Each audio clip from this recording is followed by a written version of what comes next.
What's good? What's good? Osiris here. Basking in the afterglow of a positive moment yesterday. I am going to do a sound check, so let's get that going. This is a video that was prompted by Trump's speech yesterday. And I want to talk about Elise Stefanik because she kind of reminds me a little bit of the path, obviously not exactly, but the path that I took in giving credit to Trump. I really there's a part of Trump that I don't think gets enough credit. So I'll be on just for about a half an hour, going through a couple topics, starting with Elise Stefanik. So, it might be a funny thing to bring her up. It might sound kind of funny to bring her up, but there's a reason for it.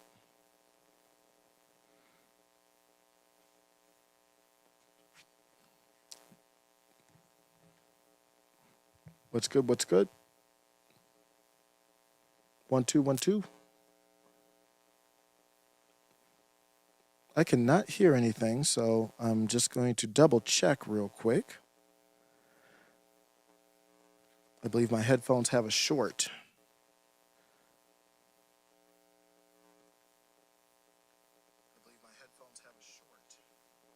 Okay, so let me share with you, hopefully the mic is good enough for this. Let me share with you the Wikipedia page for Elise Stefanik. Elise Stefanik, she represents New York's 21st district. Since 2015, she ran in 2014 and got into Congress. As the chair House Republican, she has been the chair of the House Republican Conference since 2021. Let me get my buzzing out of here.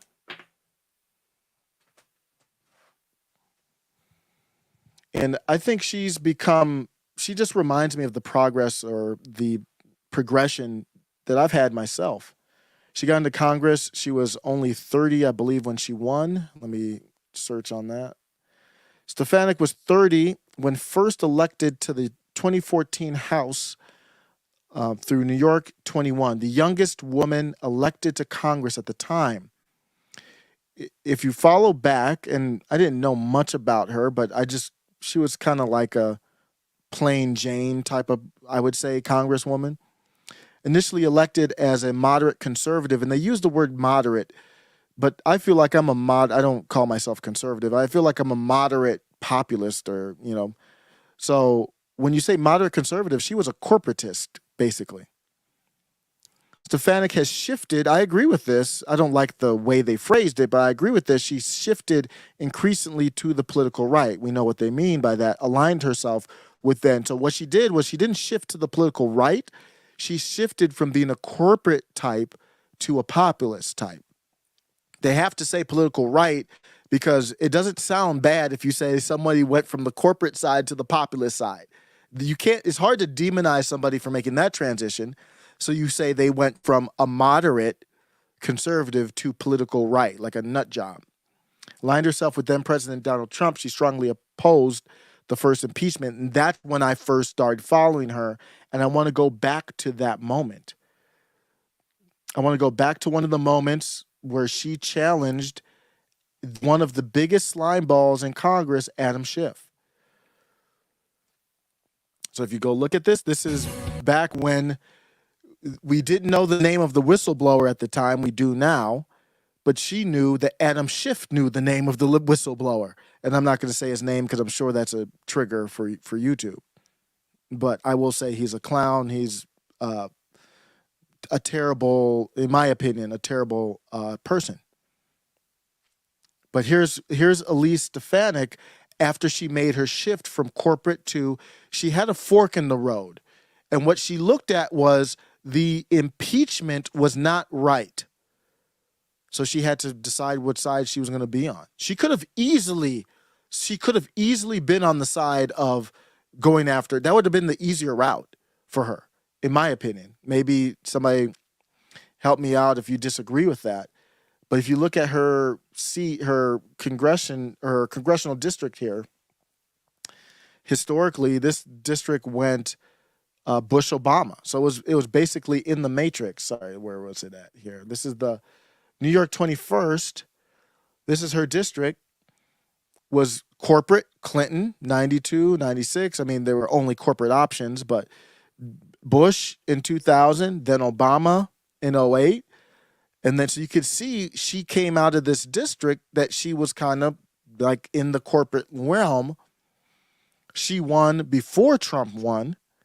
Trump comes into office, and then she's at the fork in the road. And I think this was her decision making. She recently, she's been out rallied with Trump. She backed Trump openly. This was the fork in the road for her. I just recognize. Under the House Resolution 660, you are not allowed to yield time except to minority counsel. The ranking member yielded time to another member of Congress. No, that is not accurate. You're gagging the young lady from New York. So what's happening here, this was November of 2019. This was the impeachment hearing. And that's Devin Nunes right there, right next to Adam Schiff laughing at him. But Adam Schiff knows that Elise Stefanik is the top person at this time challenging him on the whistleblower stuff. They were purporting the whistleblower as somebody who just came out of the blue on their own, but Elise Stefanik knew, and basically everybody who was following at the time. I did not follow it that closely at the time, but afterwards, looking back, everybody following it, because she had it on Twitter. You can go back. The tweets are still up there. She was like, Adam Schiff coordinated with the whistleblower. Is this a whistleblower? Like, how is it a whistleblower if you know who it is and you coordinated with them and you're helping them craft the message? Adam Schiff knows Elise is going to say that. That's why they have rules where he put just crazy rules where they couldn't yield time to let her say what she wanted to say. Ambassador Yovanovitch, I want to thank you for being here today. Suspend. You're not recognized. You can see in his face, he's like, I don't want you speaking right now. This is the 5th time you have interrupted members of Congress, duly elected members of Congress. Gentlewoman will suspend. Mr. Chair, we control the time. It's been customary of this committee that whoever controls the time can yield to whoever they wish. If we have members of Congress that have a few questions, it seems appropriate that we be able to let Ms. Stefanik ask her question. That exchange during a House impeachment inquiry hearing 9 days ago catapulted Congresswoman Elise Stefanik into the national spotlight. Congresswoman Stefanik of New York joins me right now. She is the youngest Republican woman ever elected to Congress. And Congresswoman, it is wonderful to have you this morning. Thanks so much for joining us. Great to be with you, Maria. You took on Adam Schiff. What was that like? Give us your sense of what just went on there in that exchange. Well, the American people could see firsthand how partisan this process has been from the start. Adam Schiff, these rules that we were conducted under were totally unprecedented. Members were not able to yield time to other members, which we're allowed to do on the House floor. We're allowed to do in every other committee. This guy right here is extremely powerful, extremely connected. He is one of the chosen liars. You would put him up there after Schumer, Pelosi, Mitch McConnell. You probably put him up there as one of the most protected dudes. You don't want to be on the bad side of that dude. Not when you're just some lowly, I mean, he's a congressman as well, but he's just connected. She's not connected like he is. I mean, he actually carries himself like he's a senator. He almost carries himself in that vein. For her to go after him, man, that takes some courage. That took courage. This is 2019. This goes back to Donald Trump. There is no way in hell that Elise Stefanik, in my opinion, steps up like this and takes the career arc that she did without Donald Trump. Except under Adam Schiff's regime of secrecy. So the American public, they have outpoured support for me. They want to hear from members of Congress, and I'm proud to have asked some of the best questions of the impeachment proceedings. And Adam Schiff will continue to silence Republican members who he does not want to hear from because he does not want to hear the truth. And the American people are interested in hearing the truth about this important matter. Now, one of the first questions that you ask, and I believe you tweeted it, is you wanted to know when... Here is her going after, this is the memorable moment for me. I'd agree. When she was able to get at him and actually get at Adam Schiff. Thank you. Since the chairman has gavelled out all of my colleagues with their unanimous consent, I am going to read for the record many of the chairman's comments in September of the importance of hearing from the whistleblower. Again, Ambassador, thank you for your patience, thank you for your service, but since we haven't been able to conduct ourselves in normal procedures, I'm just going to use the 5 minutes for this. September 29th, in the Wall Street Journal, quote, the whistleblower at the center of the impeachment investigation of President Trump will testify in the House very soon. This is a quote by the chairman. USA Today, September 29th. Talking with ABC News this week, Schiff, the Democrat who chairs the House Intelligence Committee, said the whistleblower would testify very soon, and the only thing standing in the way was getting security clearances for the attorneys representing the whistleblower so they could attend the testimony. From Vox, September 29th, Rep. Adam Schiff said Sunday the whistleblower at the center of a growing scandal surrounding President Donald Trump will testify before the House Intelligence Committee very soon. On CNN, September 29th, Look at Schiff. Schiff said Sunday on ABC as well as NBC's Meet the Press that he... Schiff knows he's been caught in one of his many lies. You just look at his face, he knows he's been caught, and she just drills him the whole time on the whistleblower. This took a lot of courage. Can keep going, but again, the chairman refused How many people in Congress have you seen go head-to-head, go straight up to Adam Schiff? to Adam allow Schiff. us to put these into the record with unanimous consent. So I've read those out, and as we know, it is important to protect whistleblowers from retaliation and from firing, and we want to make sure whistleblowers are able to come forward. But in this case, the fact that we are getting criticized by Chairman Adam Schiff for statements that he himself made early on in this process shows the... I love that moment. And that's when she kind of got on the I was map. very proud to nominate you So this is her progress here that I would say. She's been promoted to Ultra MAGA. to serve as our conference chair. That is the highest position of... So this is this is the blue pill, Elise Stefanik. Liz, I was very proud to nominate you to serve as our conference chair. That is the highest position of... So when she's saying that, she's saying, I was honored to promote you to Liz Cheney. And look at how she's changed.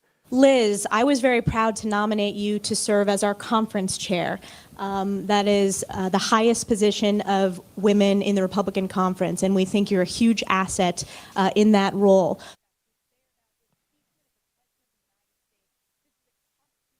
I think we need someone who can effectively work with members of Congress. I have yet to see that from his candidacy. Since his first day in office, President Trump has... So this is her. They're trying to do this as an own.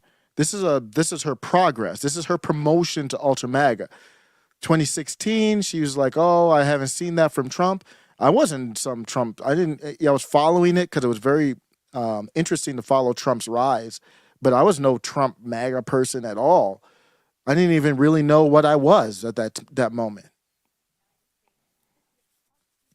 I think we need someone who can effectively work with members of Congress. I have yet to see that from his candidacy. Since his first day in office, President Trump has fought tirelessly to deliver results for all Americans, despite the Democrats' baseless and illegal impeachment sham.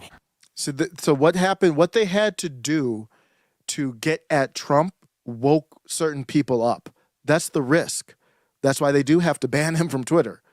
The risk is what they have to do to get at him actually wakes people up, very similar to how they handled the pandemic. They handled the pandemic in such a wild way, it woke a lot of people up. I'm proud to be ranked the 21st most independent member of Congress and the 13th most independent Republican out of 247. I still have one of the most independent voting records. Do I support President Trump? I do. This district does. And I'm proud of that support. How do you read? They thought that this is from the Washington Post. For some reason, they thought that was an own against her.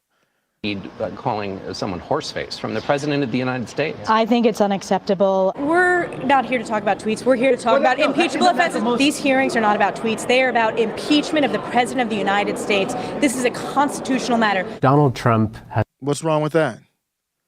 They're talking about impeaching the President of the United States, and you want to talk about a tweet? has doubled down on his claim that the election is rigged. Whether he'll accept the results, breaking a long tradition in our democracy. Well, I disagree with Mr. Trump on this issue. The election is not rigged. So I have full faith and confidence in the outcome of the election in this district and across this country. And I would urge candidates across this country to accept the outcome. So this one I'm going to skip because I don't want any beef with YouTube, because I'm not questioning anything in this video. Just showing her progression there, you could probably tell where she's going to go. And for some reason, they thought this was some type of own against her. I don't know how. Position within the Republican Party? Are you looking beyond No, Congress? I have not run for a leadership position in the House. I'm not looking at that. What is the difference in how you are going to chair the conference from how Liz Cheney has been chairing it? Well, I think, first of all, the job of the conference chair is to represent the majority of the House Republicans. The vast majority of the House Republicans support President Trump, and they also support his focus on election integrity and election security. So that it reminds me of Ambassador, where I just want to clarify where something I've before I yield. Are you against political appointed? I'm going to show a tweet here, which really, I was talking to a friend of show, Carlos, today, and he actually alerted me to this. I didn't even know because I was doing the video last night and I just hadn't seen this news, so much news going on, that they made a move on, in the House, they made a move on Kevin McCarthy. It's not even Thanksgiving yet. I'm really happy with what I'm seeing from MAGA. Marjorie Taylor Greene got Steve Scalise. That was the one who was shot by the Bernie supporter, not blaming Bernie, but that from the baseball game, who is running for number 2 position in the House. So she got him to commit to investigating Pelosi and the DOJ for their treatment of J6 people being held without bail. MAGA reps already this is an anti-MAGA person, I believe. MAGA reps already exacting high costs from would-be leaders. It's not even Thanksgiving. That is a very good. Now we'll see if it plays out. If it's the politics comes with lying and games, but as of right now, that is good. The number one issue right now is free speech. I think that's what you have to tackle, because without that, you can't get your message out. The social media is actually a vacuum. Social media actually acts as the vacuum. So do you see what happens with the FTX stuff? It's all over social media.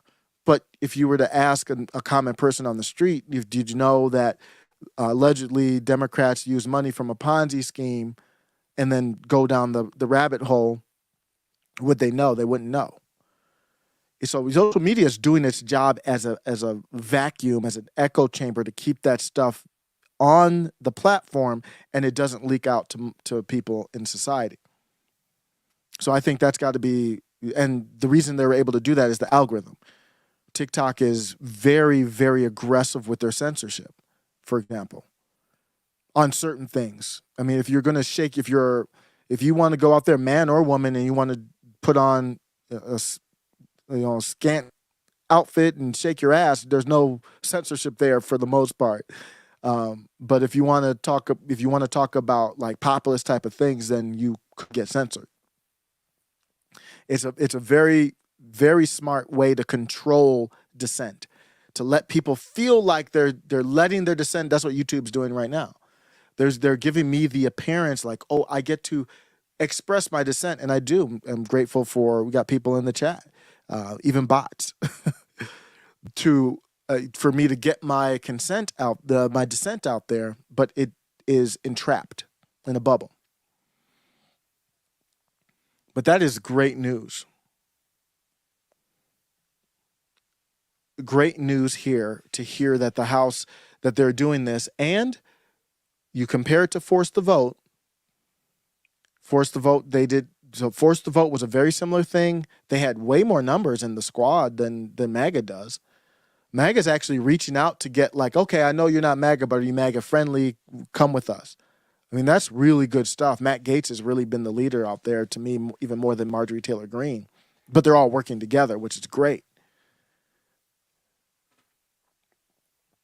Jen Psaki tweets, for everyone who needs to hear this, Trump announcing he's running for president does not have a legal impact on investigations. No one at the DOJ watched that speech and ripped up all of the work they have been pursuing. What is that? What is that? Is that a threat, Jen? Because she's connected. There's no put there. I know Trump announced in a way to beat them to a possible indictment, which would be a joke, but don't put anything past them. Indictment is still obviously on the table, and that's basically all she's saying. But coming from her, I just wonder if that's a threat or not. But that's it. I just wanted to give credit to Trump. If it weren't for Trump, I wouldn't. I'm trying to think, where would I be? Maybe another figure comes, but let's assume it's you don't have Trump and then you don't have another figure. Casual Ghost says, I am the chat. Katie Maria, what's up? Katie Maria says, looking at the possible lineup for President, Pompeo, Pence, Nikki Haley, all neocons, who wants war hawks? Unless you do stuff that's not normal, it's just not going to happen. People are beyond that, but who knows?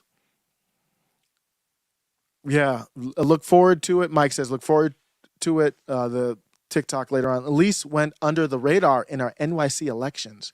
So glad she won. Yes, she's a figure that I didn't trust her at first, and I really do think highly of her right now. I really don't have any reason not to trust where she's coming from. She's taking risks. Fenwick, wow, people coming in. I just doing a pop-up live. I gotta be out in a second, but thanks for stopping by. Fenwick said it was so good hearing from Trump last night. It was actually the perfect tone, perfect dude. I mean, really after the midterm disappointment, even more important than him announcing, that was important. That's what made the moment important. But after the disappointing midterms, that's the only person you really want to hear from, right? I mean, Marjorie Taylor Greene's great. Matt Gaetz is great, but who else do you want to hear from? And that speech was basically, in part, his take of, hey, here's what happened at the midterms. Here's where we're going forward. If you remember, he addressed that by saying people, and I think he's right, people aren't suffering when you have the luxury of, all these things coming easy to you, then you have the luxury of saying, oh, I'm going to vote for based on my position on unliving fetuses, when even if I'm a person that will never have to worry about that, even if you understand that it's a state rights issue. Morning coffee show. Wow. I would schedule. We'll see if we can do a morning coffee. I would have to change the vibe up, but absolutely. Thanks, Fenwick, for stopping by. It's always great. Josh says we cannot keep McConnell and McCarthy in leadership and expect anything different. Absolutely. So it's announced that it's Steve Scalise, I believe, right? Let me double check. I believe it's announced that it's right. Was that official? Yeah, Steve. So let's look at the headline. Let's do this news here. It's not breaking. It was from last night. Friend of show, Carlos. Check out Patriots of the American Republic. Great channel. I was chatting with Carlos, and he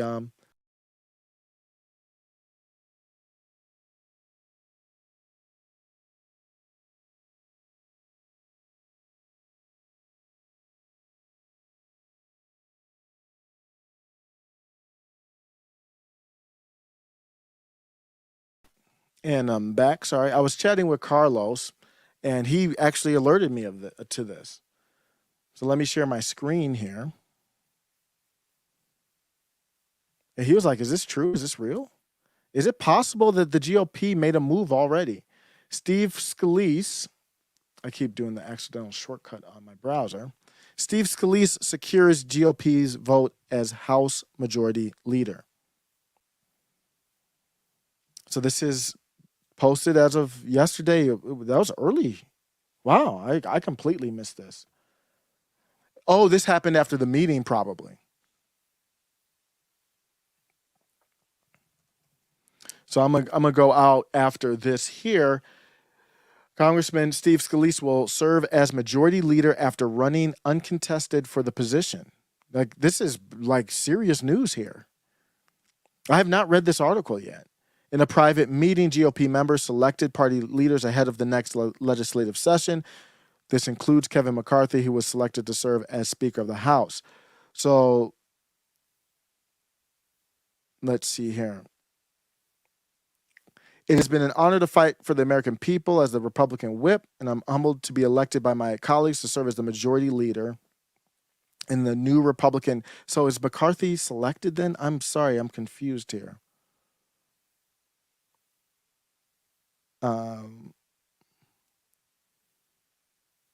Let's see here. Wow, I'm going to have to read into that. So it's been an honor to fight. This is a statement from Steve Scalise. It has been an honor to fight for the American people as a Republican whip for these past 8 years, and I'm humbled to be elected by my colleagues to serve as the majority leader in the new Republican majority House Representatives. By rejecting big government socialism, hardworking people all across America, from Portland, Oregon to Miami, Florida, elected a House Republican majority that will fight for them every day so we can get our country back on track, and we're ready to face this challenge. We'll get to work preparing an agenda that's focused on the struggles. So that's just, political speak here. So he is saying they're going to do the oversight.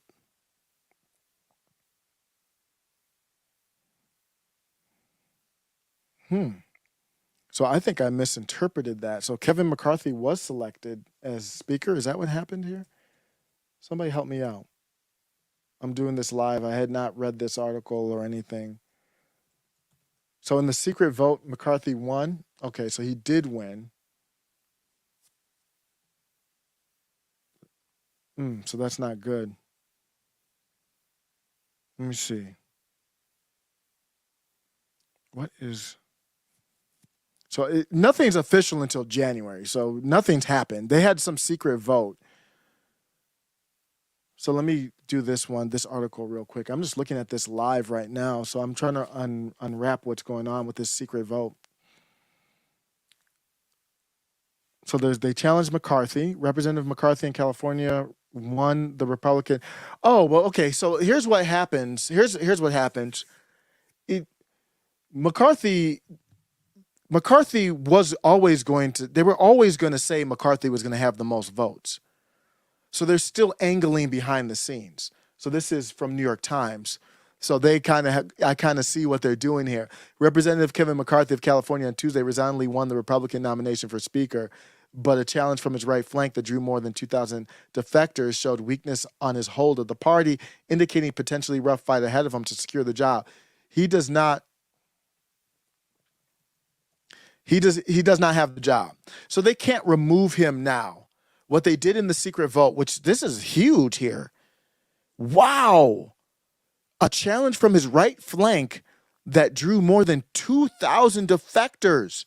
24, I mean. Whoa. There's not 24 MAGA in Congress. So MAGA got other people on board. Wow. That's deep. Whoa, that's good. So this is actually good news here. There's no way Kevin McCarthy is going to be Speaker. If 2,000 were, even though it's anonymous, were willing to even risk it. Wow. So let me do some research. I'm going to have to come back and talk about that. That's actually very good news if I'm interpreting that correctly. Give me some time to interpret that. But thanks a lot. Maybe we'll do a little coffee show It'll be very short, but maybe we'll start doing some coffee shows in the morning. Thanks for checking it out. Take care.